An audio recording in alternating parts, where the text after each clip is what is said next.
I'm Hazel Mitchell, 32, and I never planned on revealing my secret at Amber's birthday dinner. When my sister grabbed my phone to take a selfie and glimpsed my bank balance $9 million, her champagne glass shattered on the marble floor. The room fell silent as her eyes locked with mine, flashing from shock to calculation. Years of their mockery about my thrift store clothes played through my mind like a cruel movie. That's when I knew the family that had ridiculed me for years was about to discover what I'd been hiding all along. Before I continue my story, I'd love to know where you're watching from. Drop your location in the comments and hit that like and subscribe button if you've ever been underestimated by the people closest to you. Trust me, what happens next in this family drama might just inspire you to stay true to your own path, no matter who tries to knock you down. Growing up in the Mitchell family meant appearances were everything. My parents, Richard and Diane Mitchell, had built their life around projecting an image of success and affluence in our upper-middle-class neighborhood in Connecticut. Our two-story colonial home with its perfectly manicured lawn was the backdrop for my parents' social aspirations rather than a warm family nest. From an early age, I realized I was different from my siblings, Amber and Kyle. While they eagerly embraced our parents' materialistic values, something inside me resisted. My father's constant lectures echoed through our home. Mitchells always look the part. Your appearance is your calling card in life. He'd adjust his Italian silk tie while instructing us on the importance of first impressions. My mother would nod in agreement, her manicured fingers adorned with jewelry that cost more than some people's monthly rent. Mother was the neighborhood's premier social climber. Her closet was a shrine to designer brands Chanel, Gucci, Prada, each item strategically purchased to impress at country club gatherings and charity galas. Hazel, darling, she'd sigh dramatically whenever I showed disinterest in her shopping excursions. How will you ever find a suitable husband if you don't care about how you present yourself? My turning point came at 14 when I found a discarded book in the school library's donation pile. Financial Freedom Before 40 wasn't meant for teenagers, but something about the worn cover called to me. I devoured its contents in secret, fascinated by concepts like compound interest, living below your means, and the true cost of consumer debt. The book painted a picture of life so different from my parents' endless cycle of earning and spending that it felt almost revolutionary. That same year, my grandmother Elizabeth took me shopping not to the upscale mall my mother frequented, but to a thrift store in a neighboring town. Grandmother had grown up during the Depression and maintained frugal habits despite the family's improved circumstances. "Why spend $50 on a sweater when this one is just as warm for $5?" she'd say, running her fingers over a gently used cashmere pullover. "The difference is $45 in your pocket, growing interest instead of sitting in your closet." The first time I wore a thrift store find to dinner a vintage blazer that I thought was quite stylish, the teasing began. "Ew, Hazel, you smell like mothballs." Amber wrinkled her nose, though the jacket was perfectly clean. "Did you check for bedbugs?" Kyle snickered, high-fiving our sister across the table. My parents exchanged concerned glances. "Hazel, if you needed new clothes, you should have asked," my mother said, her voice tinged with embarrassment rather than compassion. "I like this blazer," I replied quietly. "It's perfectly good." "It's perfectly old is what it is," my father muttered. What started as gentle ribbing evolved into genuine disgust as I continued my thrifty ways. By 16, the nickname Thrift Store Girl had become firmly attached to me within our family circle. Instead of spending my birthday money on trendy clothes or electronics like my siblings, I secretly opened a savings account with grandmother's help. Each birthday and Christmas check went straight into growing my nest egg, while I continued to shop secondhand. High school brought new levels of social pressure and family tension. My cousin Stephanie, who attended the same prestigious private school, once cornered me in the bathroom during lunch period with her posse of wealthy friends. "Is it true you shop at Goodwill?" she asked loudly, ensuring everyone could hear. "My mom says your parents give you plenty of money, so you must be, like, hoarding it or something weird." The girls laughed as my face burned with humiliation. What hurt most was spotting Amber in the background. My sister, 2 years older and infinitely more popular, had a choice: defend me or join them. She chose the latter. "My sister's totally bizarre," Amber announced with an eye roll. "She probably has a secret stash of cash under her mattress like some crazy person." She had no idea how close to the truth she was, though my money wasn't under a mattress but growing in a high-yield savings account that had already accumulated nearly $3,000. My grandmother noticed my financial discipline and on my 16th birthday took me to meet her financial advisor. "My granddaughter has a good head on her shoulders," she told Mr. Peterson. "She's ready to make her first real investment." Under their guidance, I put $2,000 into a carefully researched mutual fund, the first step in what would become a lifelong strategy. As my small investment began to grow, so did my confidence in the path I'd chosen, despite my family's continuing mockery of my thrift store wardrobe and penny-pinching ways. When college acceptance letters arrived in our mailbox during my senior year, my parents assumed I'd follow family tradition and attend Dartmouth, where generations of Mitchells had studied. Their disappointment was palpable when I announced I'd accepted a full scholarship to the state university's business program instead. "A state school? What will we tell the Hendersons?" Mother fretted, referring to our neighbors whose daughter had just been accepted to Yale. "Tell them your daughter is debt-free and on her way to financial independence," I suggested, which only earned me exasperated sighs. My father was more direct. "Hazel, sometimes investing in prestige is worth the cost. This decision could affect your entire future." What they didn't understand was that I was already thinking about my future, just not in the way they measured success. While Amber attended father's alma mater with a hefty annual tuition bill, I moved into a modest off-campus apartment with a roommate named Rebecca, who quickly noticed my unusual habits. "You're the only college student I know who budgets for retirement contributions," she remarked one evening, catching me updating my financial spreadsheet. Unlike my family, Rebecca's curiosity was genuine rather than judgmental. She became my first real friend and ally, someone who didn't think I was strange for preferring financial security over designer labels. During my sophomore year, I met another pivotal figure in my journey, Dr. James Carter, my business finance professor. After I turned in a particularly insightful analysis of long-term investment strategies, he invited me to his office hours.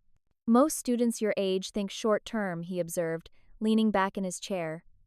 "You're looking decades ahead. That's rare." Dr. Carter became a mentor, guiding me toward investment opportunities that aligned with my growing knowledge and modest capital. Under his tutelage, I developed a sophisticated understanding of market cycles, asset allocation, and risk management that far exceeded my coursework. Meanwhile, my relationship with my family grew increasingly distant.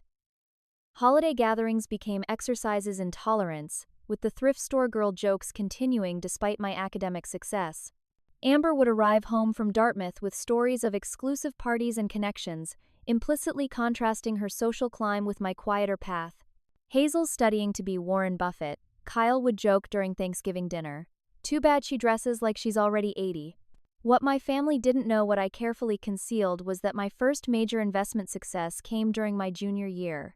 A technology stock I had researched extensively and purchased at $20 per share suddenly soared to over $100 following a breakthrough announcement. My modest $5,000 investment, accumulated from part-time work and my scholarship stipend, multiplied several times over in weeks. Dr. Carter helped me manage this windfall wisely, taking some profits while maintaining a growing portfolio that now exceeded $30,000. Still, I maintained my frugal lifestyle, driving the same used Toyota and shopping at thrift stores.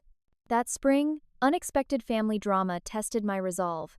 My father's company faced a temporary cash flow crisis following a major client's bankruptcy. During a tense phone call, he mentioned they might need to liquidate some investments at a loss to cover operations until new contracts came through. "I have some savings," I offered cautiously. "Maybe I could help with a short-term loan?" His laughter cut through the line. "Thanks, sweetheart, but we need actual capital, not your pocket change from coupon clipping. We'll get a bridge loan from the bank." The dismissal stung, not because I needed his approval, but because he had no idea that my pocket change had grown to nearly $50,000 at that point, enough to meaningfully help his situation. But his pride and assumptions prevented him from even considering my offer seriously. Later, through my mother's inadvertent comments, I discovered father had secretly borrowed against our family home rather than admit financial weakness to his business associates. This pattern of prioritizing appearance over financial reality reinforced my commitment to the opposite approach. When I graduated with highest honors in finance, My family attended but seemed almost embarrassed by my achievements. While other parents took proud photos of their children in graduation robes, my mother kept glancing at her watch, worried about making it to Amber's sorority alumni luncheon later that day. My first job offer came from Goldman Sachs, a prestigious position that would impress even my status-conscious parents. Instead of accepting immediately, I leveraged the offer to negotiate better terms with a boutique investment firm known for its innovative approach and work-life balance. The smaller firm offered less prestige but greater opportunity to apply my skills and continue building my personal portfolio. "You turned down Goldman?" my father asked incredulously when I told him my decision. "That's the kind of name that opens doors for life." "I prefer to open my own doors," I replied, growing increasingly comfortable with charting my own course despite family disapproval. My 20s passed in a blur of 14-hour workdays, strategic investments, and continuous learning. While my peers spent their first substantial paychecks on luxury apartments and weekend getaways, I maintained my modest lifestyle in a small but comfortable apartment, driving the same reliable used car I'd had since college. The difference between my income and expenses created a growing gap that I channeled into increasingly sophisticated investments. By 25, I had crossed the $1 million net worth threshold, a milestone I celebrated quietly with a cup of coffee on my balcony, watching the sunrise. The only person I shared this news with was Rebecca, who had remained a loyal friend since our college days. "You should treat yourself to something special," she suggested over dinner at my apartment. "I am," I replied, gesturing to the homemade meal we were enjoying. "Financial freedom is my luxury." The Thanksgiving dinner that year marked a particularly painful chapter in my family relationships. Amber arrived wearing a new engagement ring from her boyfriend Derek Lawrence, heir to a real estate development fortune. The massive diamond became the centerpiece of conversation, overshadowing everything else. "It's 4 carats, Amber announced, stretching her hand toward our mother's friends. "Custom design from Tiffany's."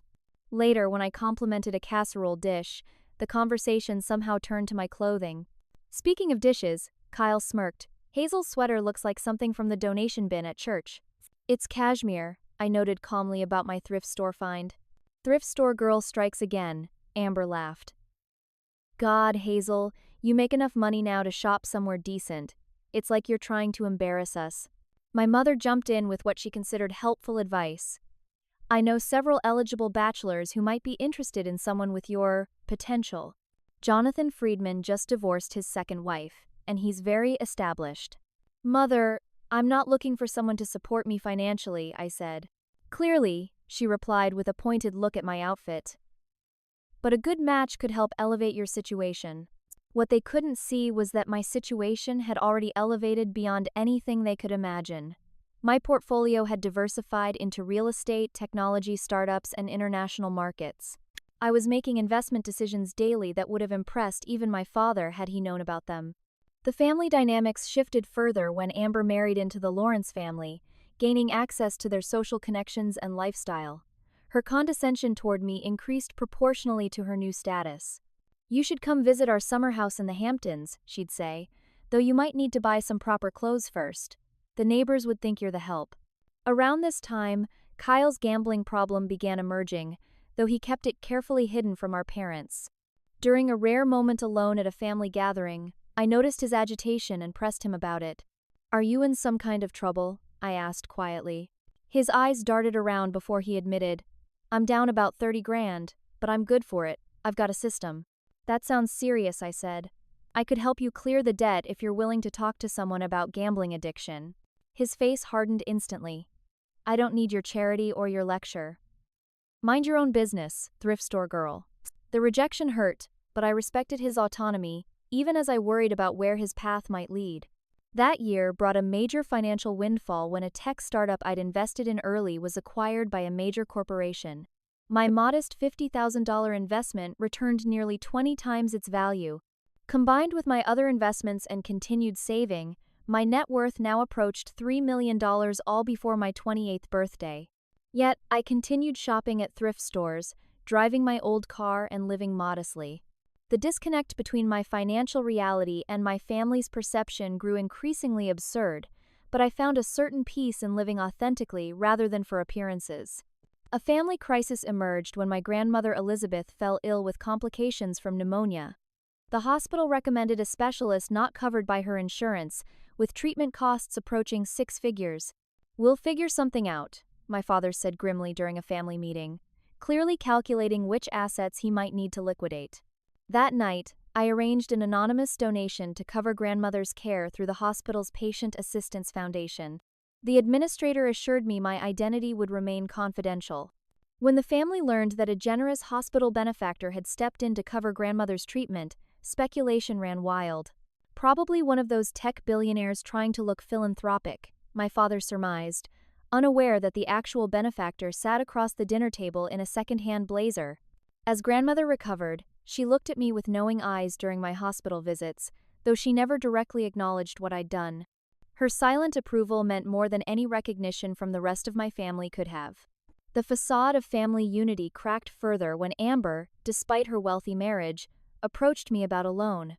Her husband's trust fund had strict disbursement conditions, and she'd overspent her allowance. "I need $20,000 to cover some expenses before Derek notices," she admitted reluctantly. "I know you're good with money, and probably have some saved up." I agreed to lend her the amount with clear repayment terms. The loan, which she never repaid despite numerous promises, was insignificant to my finances, but revealed much about her character. "I'll pay you back next month," became a hollow refrain, until she stopped mentioning it altogether, apparently assuming I'd forget, or was too financially desperate to press the issue. In reality, I could have forgiven 10 such loans without noticing the difference. My quiet empire continued growing in the background of a family drama where I was still cast as the financially struggling eccentric. The Mitchell family's carefully cultivated image of prosperity began to seriously crack during my 30th year. My father's company, Mitchell Developers, faced a perfect storm of problems. A major project had gone significantly over budget, 2 key executives had left to join a competitor, and an economic downturn had frozen several funding sources. Despite maintaining a brave face in public, the signs of financial stress became increasingly evident. The family's once immaculate home showed subtle signs of deferred maintenance: peeling paint on the north side, a cracked driveway unrepaired, the landscaping service reduced from weekly to bi-weekly visits. I noticed my mother wearing the same designer outfits at consecutive social events rather than debuting new pieces as had been her lifelong habit. During a quiet moment at a family dinner, I spotted her discreetly removing a price tag from inside her purse, a designer bag I recognized from a consignment shop I occasionally browsed. The irony wasn't lost on me, but I respected her privacy too much to comment. "The Andersons are selling their vacation property in the Berkshires," my father announced over dinner one evening, attempting to sound casual. "Apparently, they're downsizing since their children moved west." "What a shame," my mother replied automatically, though I caught the anxious glance they exchanged. I later learned from my father's assistant, with whom I'd maintained a friendly relationship, that my parents had quietly listed their own Berkshire's property the previous month. The situation reached a breaking point when my father called an emergency family meeting at the house one Sunday afternoon. Kyle arrived with bloodshot eyes and a nervous demeanor that suggested his gambling problems had worsened. Amber and her husband Derek sat stiffly on the Italian leather sofa that had been my mother's pride when purchased 15 years earlier, its slight wear now visible in the afternoon light. "I'll be direct," my father began, looking older than his 60 years. "Mitchell Developers is facing significant challenges. We've had to halt construction on the Riverside project, and our lenders are getting nervous." My mother gripped her teacup so tightly I feared it might shatter. "What does this mean exactly?" Amber asked, glancing at her husband. "It means," my father sighed heavily, "that bankruptcy is a possibility we have to consider. We've extended our personal guarantees on several business loans." The silence that followed was deafening until I ventured, "Have you considered a strategic restructuring? The Riverside project has good bones, but the execution plan needs reworking." My father's dismissive wave cut me off. "Hazel, I appreciate your business school theories, but this is real-world development with millions at stake. We need concrete solutions, not academic exercises." His condescension stung, but I'd grown accustomed to not being taken seriously by my family. Derek finally spoke up. I could talk to my father, Lawrence Developments might consider acquiring some of your projects or forming a strategic partnership. The relief on my parents' faces was immediate and palpable, while I silently calculated the predatory nature of such an arrangement based on what I knew of Lawrence's business practices. Through my network of industry contacts cultivated carefully over years, despite my family's assumption that I had no meaningful professional connections, I learned that Derek's father was indeed interested in Mitchell developers, but not as a partner. Lawrence planned a hostile takeover that would strip my father's company of its valuable land holdings while leaving him with the struggling operations and most of the debt. The knowledge placed me in an ethical dilemma. Warning my father directly would likely result in dismissal of my concerns, given our history. Yet I couldn't stand by and watch my family's legacy be dismantled, despite years of their casual cruelty toward me. I created a shell company, Emerald Acquisitions, through my business attorney, and used a portion of my fortune to purchase a controlling interest in my father's company through careful stock acquisitions from nervous minority shareholders. Once I had secured control, I installed a competent management team, led by a respected industry veteran who had previously been forced into early retirement by a larger competitor. When the anonymous investor and new management team were announced, my father was initially furious, then relieved when the company's trajectory quickly improved under professional guidance. The Riverside project was redesigned to meet market demands, construction resumed with better cost controls, and the company's debt was restructured on more favorable terms. Someone who understands development saw the value in what we've built, my father announced proudly at dinner, as if he'd orchestrated the rescue himself. This mysterious Emerald Acquisitions must be run by a former colleague who respects my vision. I simply nodded and passed the potatoes. The family crisis seemed averted, but Kyle, whose gambling addiction had worsened during the stress of the company's troubles, confronted me in the kitchen later that evening. "I know you had something to do with this," he hissed, alcohol heavy on his breath. "You've always been sneaking around, watching, judging." "I don't know what you're talking about," I replied calmly, though my heart raced. "You've done something to sabotage Dad's company, haven't you? Always thinking you're smarter than everyone else?" His accusation escalated into a full-blown argument, with Kyle knocking a vase to the floor in his agitation. Our parents rushed in, automatically assuming I had somehow provoked their precious son. "Hazel, for heaven's sake," my mother scolded, "can't you just be supportive during a family crisis instead of antagonizing your brother?" I left that night, knowing I'd done right by my family, even as they continued to misunderstand and undervalue me. The irony wasn't lost on me. I had just saved my father's company and their financial future, while being accused of trying to undermine it. Amber's wedding to Derek Lawrence was planned as the social event of the season, a 3-day extravaganza with a guest list of over 400 people at the exclusive Lakeview Country Club.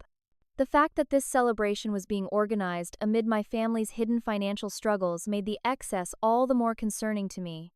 My wedding invitation arrived with a handwritten note from Amber. "Try to dress appropriately. Derek's family is very connected." Enclosed was a seating chart showing I'd been assigned to table 19, in the far corner of the ballroom with distant relatives and obligatory invites that Amber barely knew. I accepted this slight with the same quiet dignity I'd maintained throughout years of similar treatment. For my sister's gift, I spent weeks creating a handmade memory book chronicling our childhood with restored photos and heartfelt messages, a labor of love that cost little in dollars, but represented hours of thoughtful effort. The rehearsal dinner at an upscale restaurant downtown gave me a preview of what was to come.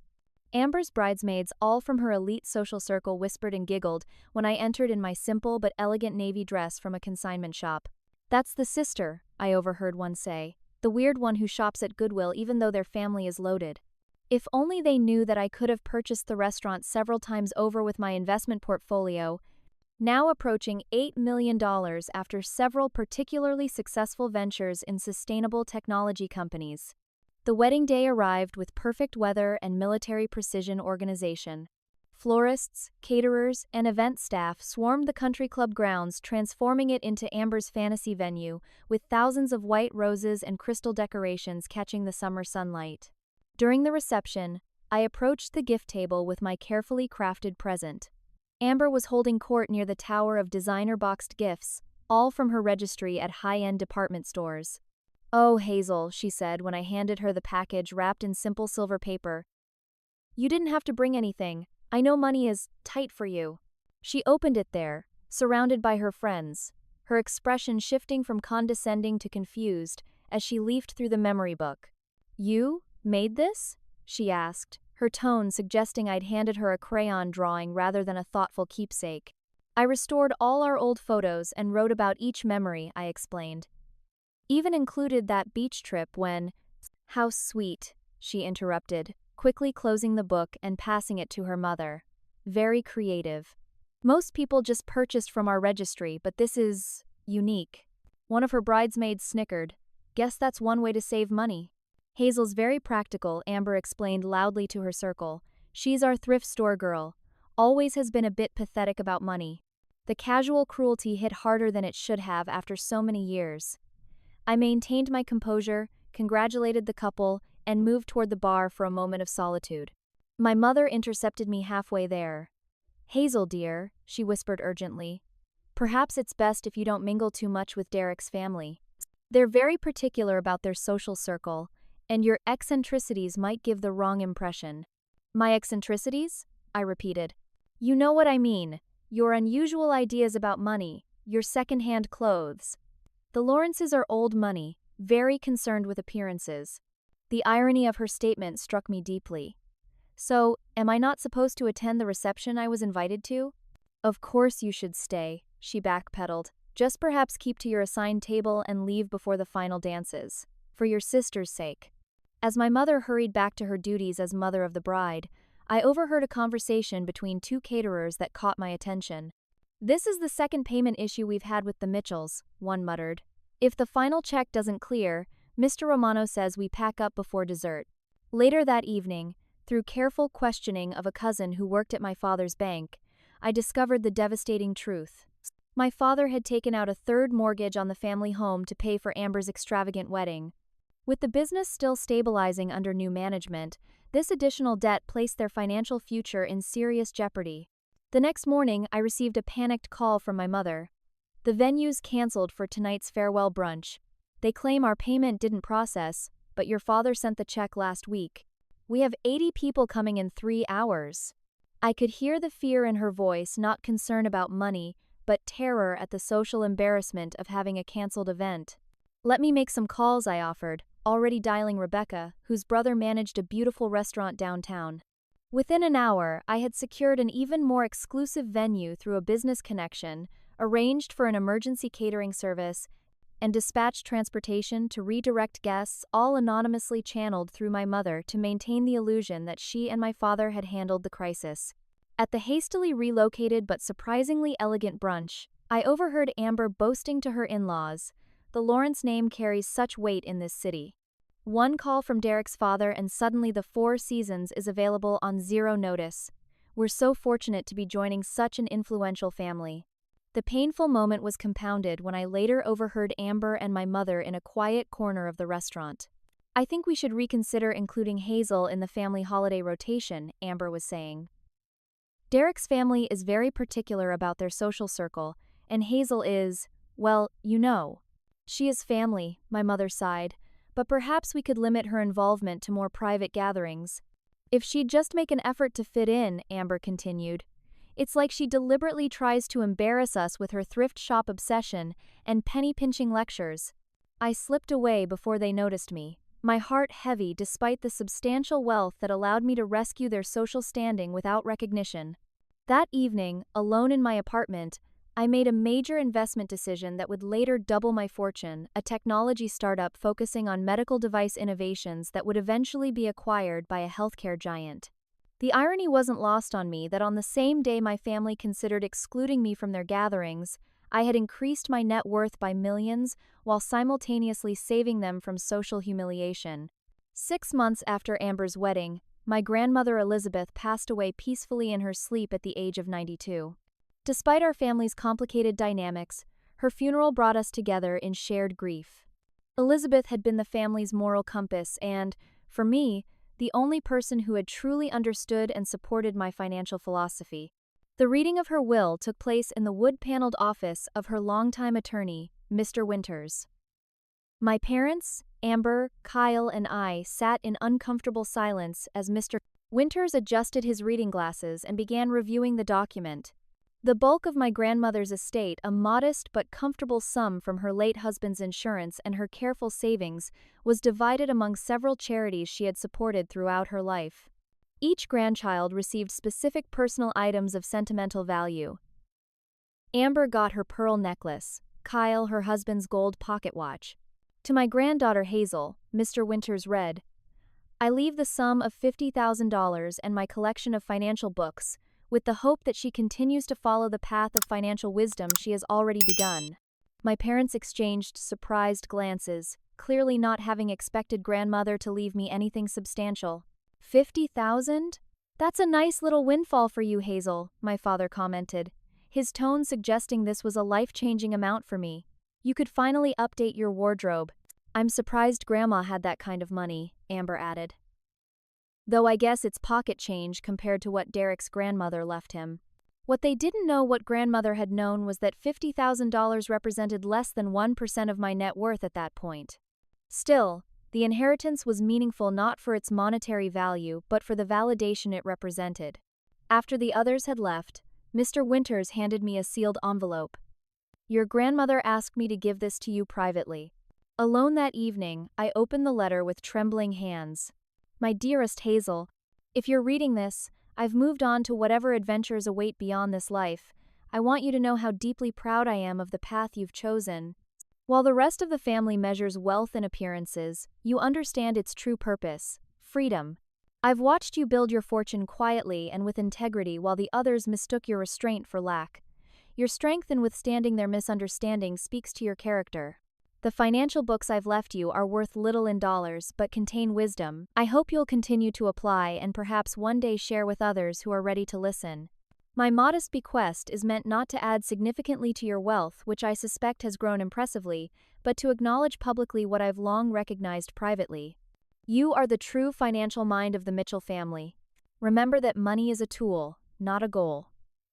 Use yours to build a meaningful life, and perhaps someday, when the time is right, to help those who may not deserve your generosity but might need it nonetheless. With eternal love and admiration, Grandma Elizabeth." Tears streamed down my face as I read her words of validation and encouragement. She had truly seen me when the rest of my family had only seen what they expected to see. Honoring her memory, I used the $50,000 to establish the Elizabeth Mitchell Scholarship Fund for financially disadvantaged students pursuing business degrees. The modest bequest grew into an endowment that would help dozens of students over the coming years, a legacy that I knew would have made grandmother proud. When I announced the scholarship at a family dinner, the reactions were mixed. "That's generous," my mother said hesitantly, clearly struggling to understand why I would give away what she perceived as a significant sum for me. "Very public-spirited," my father added, though his tone suggested he thought I was being foolish. "Could have bought yourself something nice for once," Kyle muttered. Their reactions confirmed what grandmother's letter had acknowledged: they fundamentally misunderstood my relationship with money, and likely always would. A few weeks later, Kyle appeared at my apartment door late one night, disheveled and clearly anxious. "I need to talk to you," he said, brushing past me into the living room. "I'm in trouble." The story emerged in halting fragments. His gambling had escalated to the point where he owed dangerous people nearly $200,000. He'd already maxed out his credit cards, taken a second mortgage on his condo, and borrowed money from the family business accounting system that would soon be discovered.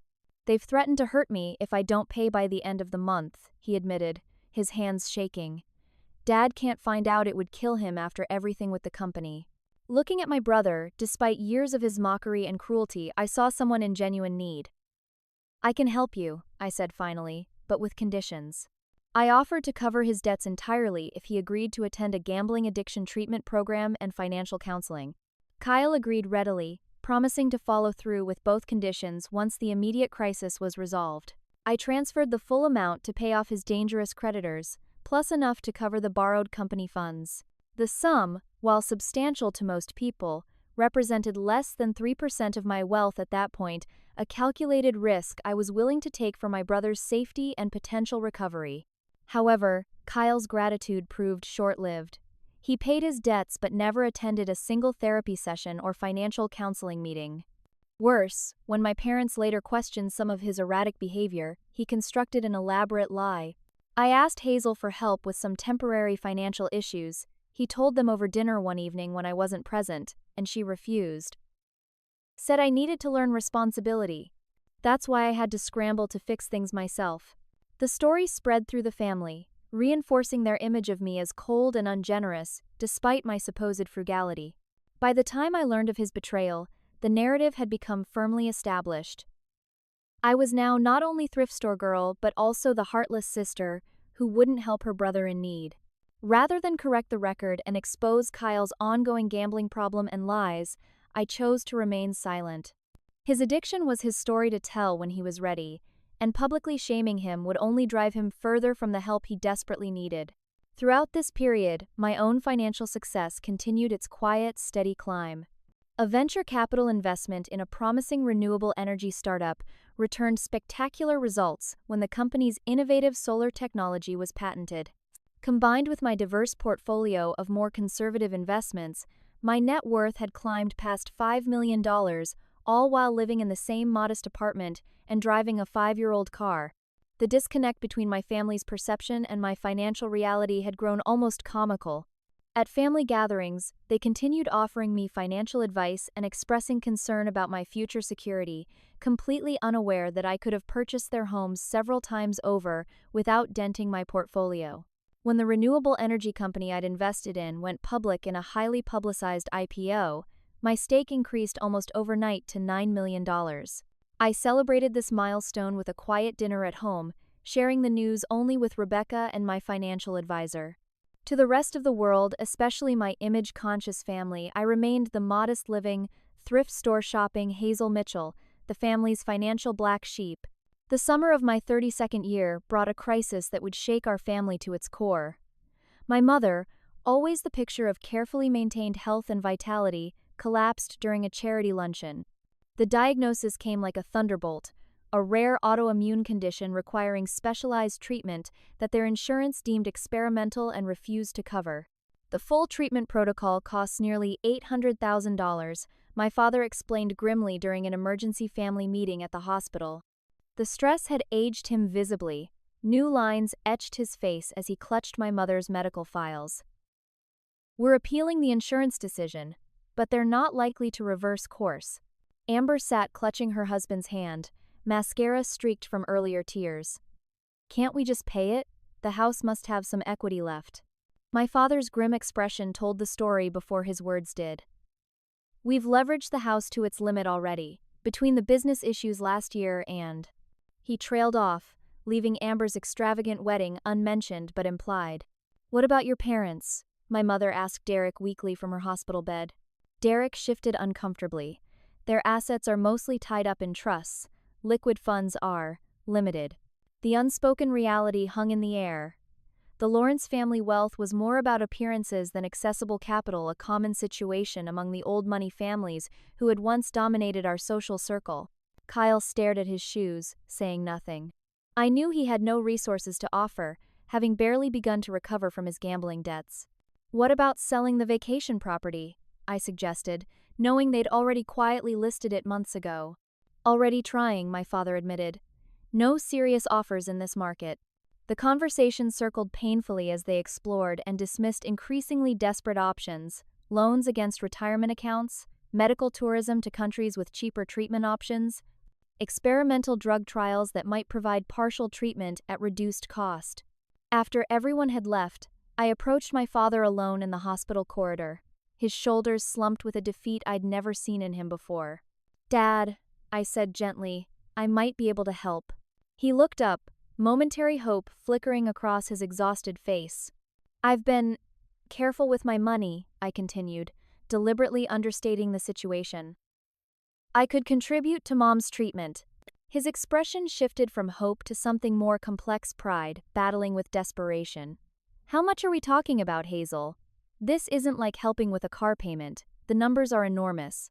I know, I replied, but I might be able to cover more than you'd expect. After further discussion, I agreed to make an anonymous contribution through the hospital's Patient Assistance Foundation, the same mechanism I'd used for grandmother's care years earlier.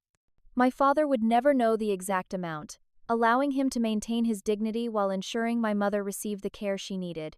"Whatever you can spare would help," he said, his voice catching. "We'll figure out the rest somehow." That evening, I arranged for the hospital foundation to cover my mother's entire treatment protocol, with additional funds for any complications or extended care needs. The foundation director was shocked by the size of my donation but assured me of complete confidentiality. As the weeks passed and my mother began her treatment, the family's conversation turned to theories about the anonymous benefactor who had rescued them from financial ruin. "Must be one of Dad's former business associates," Kyle suggested during a family dinner. "Or one of Mother's charity connections," Amber added. "She's served on so many boards over the years."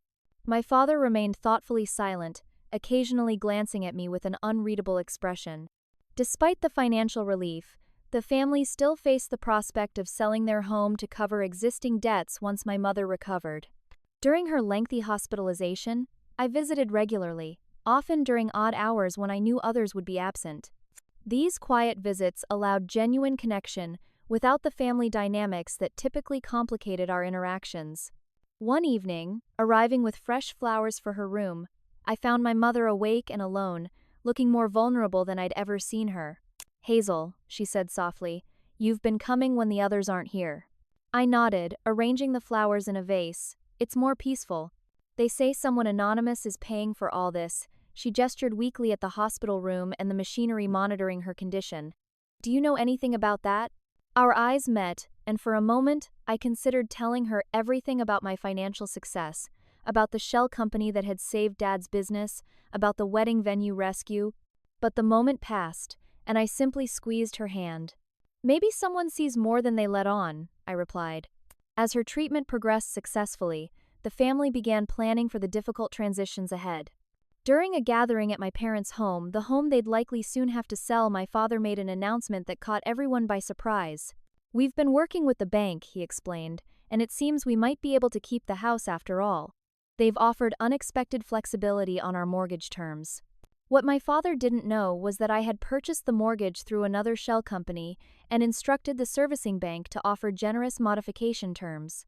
The flexibility he'd been offered would essentially halve their monthly payments while extending the term, making it possible for them to stay in their family home. "That's a miracle in this lending environment," Derek commented skeptically. "Banks don't usually show that kind of mercy." "Sometimes people surprise you," I said quietly. "We'll still need to be careful," my father continued. "Hazel has offered to help with the monthly payments until we're back on our feet." Amber's eyebrows shot up. "Hazel? Our Hazel? Thrift Store Girl is helping with the mortgage?" "It's not much," I said quickly, "just a small contribution each month." "Every little bit helps," my mother interjected, attempting diplomacy. What they didn't realize was that my small contribution was carefully calculated to supplement their reduced income without raising suspicions about my financial status. I was effectively subsidizing their mortgage while letting them believe they were still primarily supporting themselves. As the family adjusted to these new arrangements, Kyle's gambling problems reached a dangerous new level. A late-night phone call from a hospital emergency room revealed he'd been beaten by loan sharks after missing another payment. While I arranged for his medical care and security, the family was told only that he'd been mugged in a parking garage. The web of financial secrets I maintained had grown increasingly complex, from my own hidden wealth to the various ways I'd quietly supported my family while allowing them to maintain their pride and self-image. I sometimes wondered how long this elaborate charade could continue before something gave way.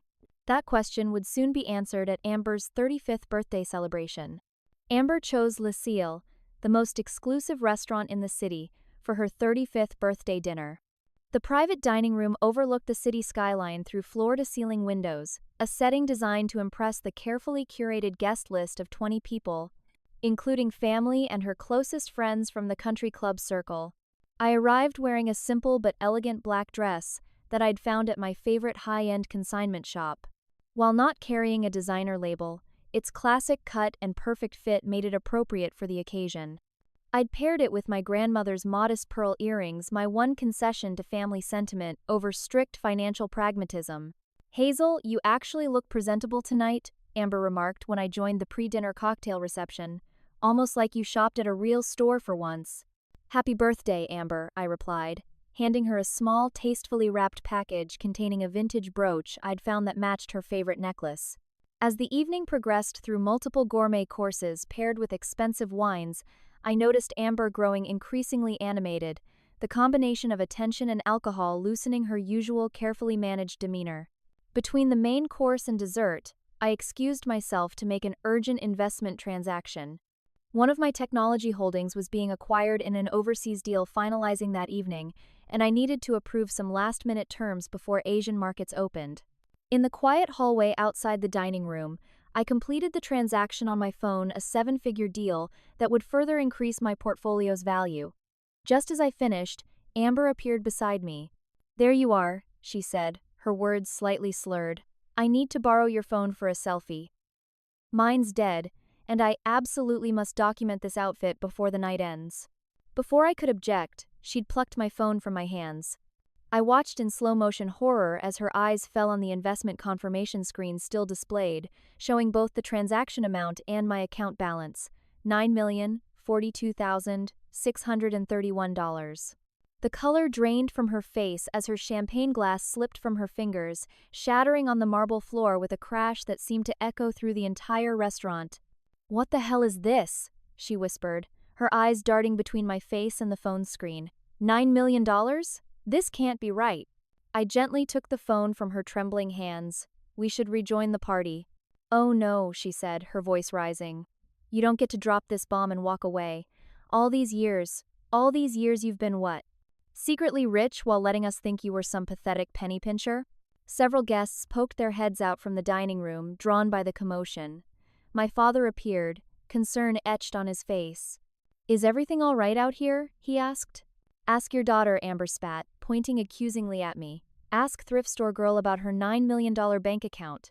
The silence that followed was deafening. Slowly, the entire party gathered in the hallway, drawn by Amber's outburst. My mother pressed her hand to her mouth in shock, while Kyle stared with wide, disbelieving eyes. "Hazel," my father finally managed, "what is she talking about?" I took a deep breath, strangely calm now that the moment I'd both feared and anticipated for years had finally arrived. "Let's discuss this privately," I suggested. "No way," Amber insisted. "I want everyone to hear how you've been deceiving us, playing poor while sitting on millions." "I've never claimed to be poor," I replied evenly. "I simply chose to live below my means and invest the difference." "For what purpose?" my father demanded, his face flushed with what seemed like anger. "What possible reason could you have to hide your success from your own family? Was it all some kind of sick game to make us look foolish?" The entire party had fallen silent, the restaurant staff discreetly withdrawing to give us privacy amidst the unfolding family drama. "It wasn't a game," I said quietly. "It began as a different philosophy about money and gradually became complicated." "Complicated?" my mother echoed. "Watching us struggle financially while you had millions? Letting us worry about your future when all along you were?" "When all along I was what?" I interrupted, years of pent-up frustration finally breaking through my composed exterior. "The family punchline? Thrift Store Girl? The embarrassing sister who didn't care enough about appearances?" The rawness in my voice silenced them momentarily. "Do you have any idea what it's like to be mocked for years for making responsible financial choices? To watch your family prioritize status over security time and again? To offer help and be laughed at because no one believes you could possibly have anything valuable to contribute?" Kyle stepped forward, his face ashen. "The gambling debts. When I came to you, you could have easily covered everything." "I did cover everything," I replied quietly. "I paid off your dangerous creditors and replaced the money you took from the company. You promised to get treatment in exchange. But you told everyone I refused to help you," I continued, watching comprehension dawn on my parents' faces.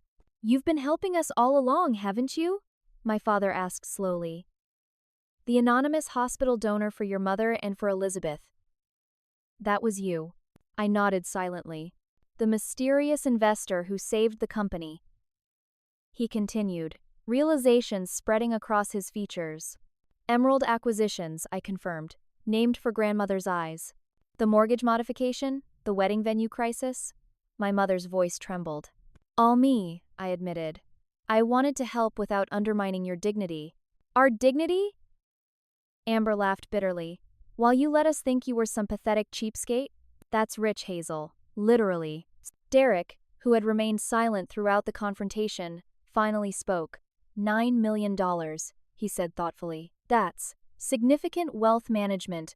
How did you build that from a regular salary? Careful investing starting from my teenage years, I explained. Compound interest is indeed magical when given enough time. I lived on less than half my income and invested the rest in a diversified portfolio that grew substantially over time. While wearing thrift store clothes and driving a 10-year-old car, Amber added incredulously. Those choices helped create my wealth, I pointed out, and eventually became habits I was comfortable with. The clothes are good quality, just pre-owned. The car is reliable and paid for. My father sank into a nearby chair, looking suddenly older. All these years we thought we were the financially sophisticated ones, teaching you about money. But you were the one quietly building real wealth while we maintained the appearance of it. An uncomfortable silence fell over the group as the full implications of my revelations sank in. The contrast between their assumptions and reality had been laid bare in the most public and unexpected way. Kyle stepped forward, his expression pained. I need to say something, he announced. Hazel didn't refuse to help me. She paid off over $200,000 of my gambling debts when I was in real danger. I was too ashamed to admit my addiction, so I lied to all of you. My mother gasped, while my father's face hardened with this new shock. I never attended the treatment program I promised her I would, Kyle continued, unable to meet my eyes. That's on me. But Hazel kept my secret even when it meant allowing you all to think badly of her. The party guests shifted uncomfortably, clearly uncertain whether to discreetly leave or continue witnessing this family unraveling. Perhaps we should continue this discussion privately, my father suggested, acutely aware of the audience. One last thing, I said, my voice steady. I want to be clear. I never set out to deceive anyone. I simply made different choices about money and eventually got tired of defending them. When you've spent decades being dismissed and ridiculed by your own family, at some point it becomes easier to let people believe what they want to believe. I turned to leave, emotionally exhausted by the confrontation. Hazel, wait, my father called after me. But I continued walking, needing space and time to process the seismic shift that had just occurred in our family dynamics. Behind me, I heard the birthday party dissolving into awkward goodbyes and hushed conversations. Amber's perfect celebration had imploded, replaced by revelations that would forever change how our family saw one another, and especially how they saw their thrift store girl. In the weeks following Amber's birthday revelation, a strange quiet settled over our family. The immediate shock had given way to reflection, with each family member processing the truth in their own way. I returned to my normal routine work, careful investing, and the simple pleasures of my modest lifestyle, now unburdened by the weight of secrecy I'd carried for so long. My mother was the first to reach out, appearing at my apartment door one Sunday afternoon with a tentative smile and a homemade casserole, something she hadn't done since I was in college. I thought we might talk, she said, her normally perfect makeup subdued, her designer outfit replaced by simple slacks and a sweater. Over lunch, she spoke with unexpected candor. I've been thinking about why your financial success bothers me so much, she admitted, picking at her food. It's not just the deception, it's that your way of life challenges everything I've built my identity around. I never meant to challenge you, Mom, I replied. I know that now, she sighed. But watching you achieve security without all the trappings I thought were essential, it makes me wonder about all the choices I've made. She spoke of growing up poor, of the shame she'd felt wearing handmade clothes to school, of her determination that her children would never experience that social disadvantage. I thought I was protecting you all from judgment, she said, but instead, I became the judge. Her apology was imperfect but sincere, acknowledging both the pain she'd caused and her struggle to reconcile her lifelong beliefs about status with the evidence of my success. My father's approach came several days later, in the form of an invitation to coffee at his office.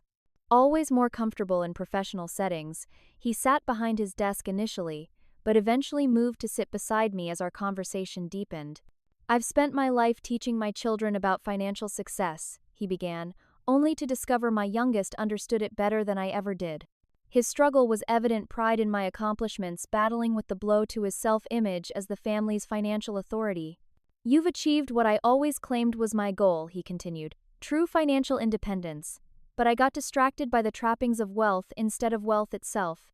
We just had different approaches, I offered, extending an olive branch. He shook his head. Your approach worked. $9 million by age 32, with no inheritance or family connections. That's extraordinary, Hazel. I should have seen your potential instead of dismissing your choices.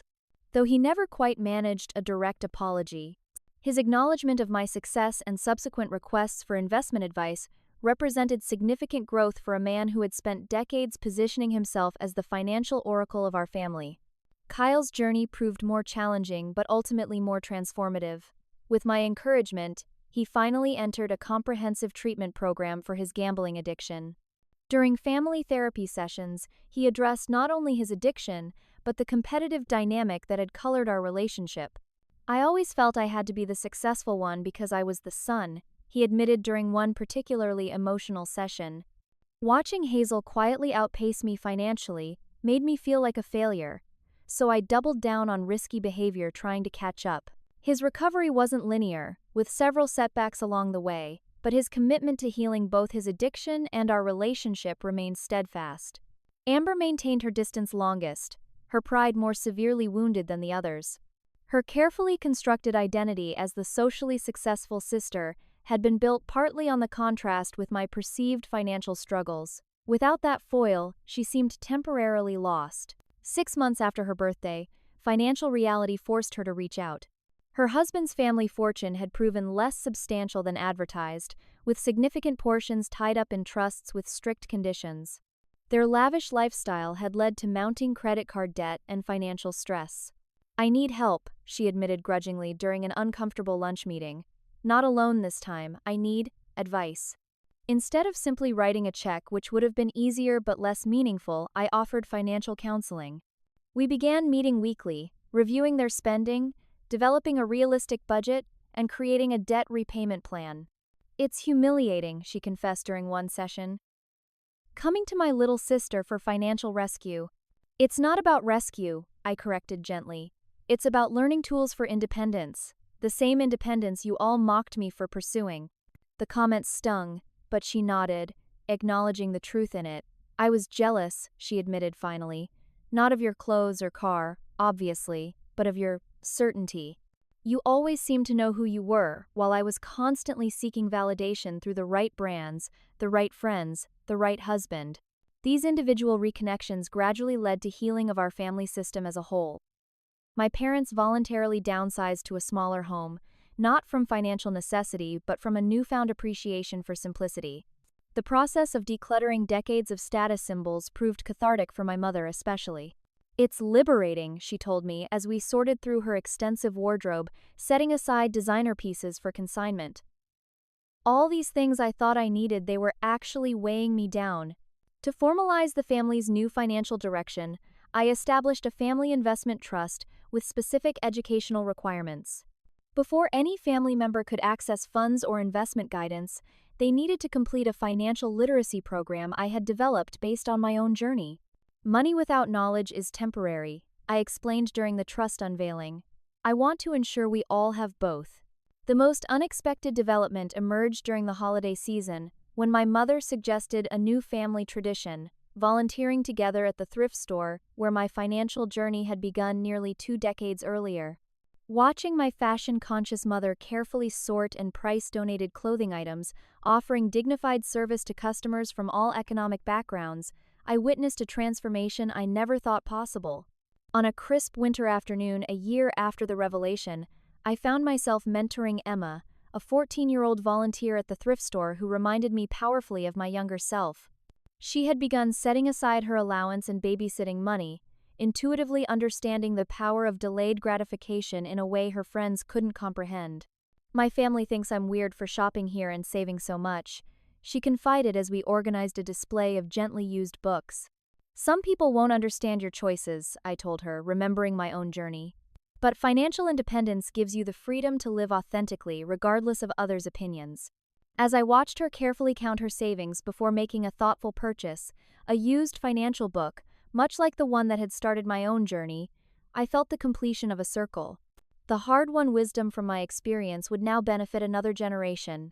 The Mitchell family's transformation continued to unfold in ways large and small.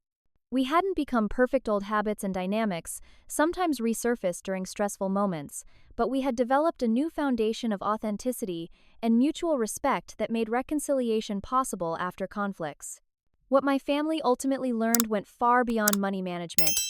They discovered that true prosperity isn't found in maintaining appearances but in the freedom to live according to your values, and that authentic connection requires seeing people as they are, not as you expect them to be. As for me, the former thrift store girl turned financial mentor, I continued living below my means while using my resources to create meaningful impact, finding a balance between privacy and transparency that honored both my journey and my family's growth. What about you? Have you ever been underestimated by the people closest to you? Or maybe you've discovered that someone in your life had hidden depths you never appreciated? I'd love to hear your stories in the comments below. Don't forget to like this video if it resonated with you, subscribe for more real-life stories, and share with someone who might need a reminder that success doesn't always look the way others expect it to. Thank you for listening to my journey, and remember, the most valuable investments are often the ones others can't see.